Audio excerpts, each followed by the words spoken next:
வணக்கம். தாய் மாணவர் ஜோதிட பயிற்சி நிலையம். ஆடி அமாவாசை பற்றி ஒரு சிறிய விளக்கம். பொதுவாக அமாவாசைக்கு பல பேர் விரதமிருந்து முன்னோர்களை வழிபடுவது என்பது தெரிந்ததே.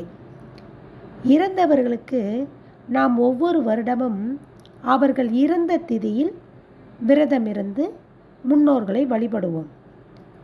அதேபோல் நாம் இந்த வரிசையில் சரியாக செய்ய இயலாதவர்களும் அல்லது செய்து வருபவர்களுமே ஆடி, புரட்டாசி, தை மாதங்களில் வரும் அமாவாசையில் முன்னோர்களை நினைத்து திதி கொடுத்து வந்தோம் என்றால்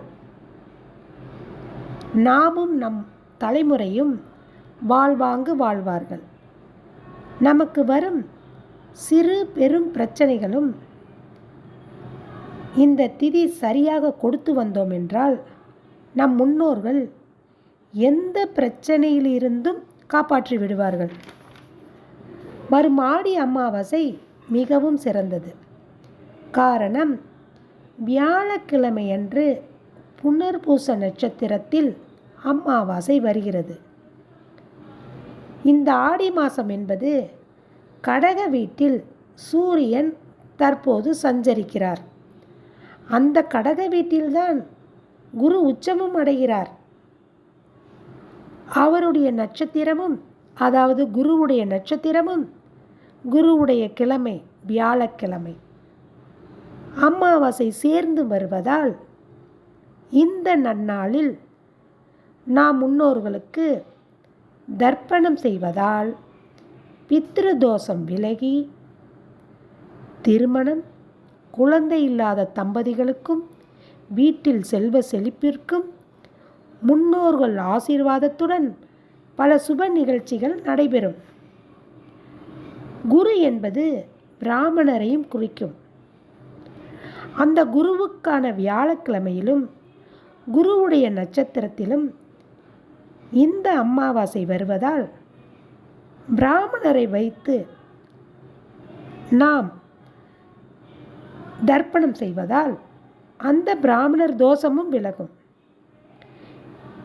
இது நம்முடைய குழந்தைகளுக்கு மிகவும் நல்லது, நன்மை தரும். காரணம், வியாழன் அதாவது குரு. குரு என்றால் குழந்தைகளையும் குறிக்கக்கூடியதுதான்.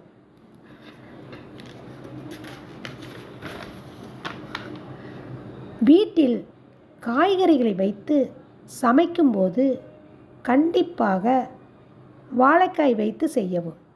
அப்போதுதான் நாம் அந்த விரதத்தை பூர்த்தி செய்ய முடியும்.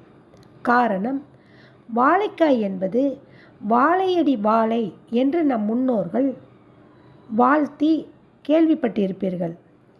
ஒவ்வொரு அமாவாசைக்கும் நாம் வாழைக்காய் வைத்து சமைத்து வந்தால் நம் குடும்பம் வாழையடி வாழையாக தழைத்துவங்கும்.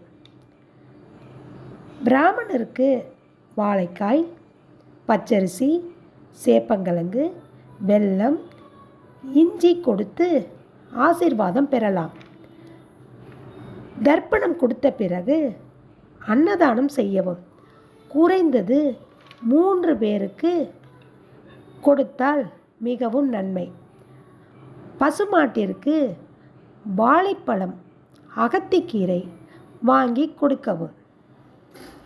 இதை செய்ய செய்ய நமக்கு பித்ருக்கடன், பித்ரு தோஷம் விலகும்.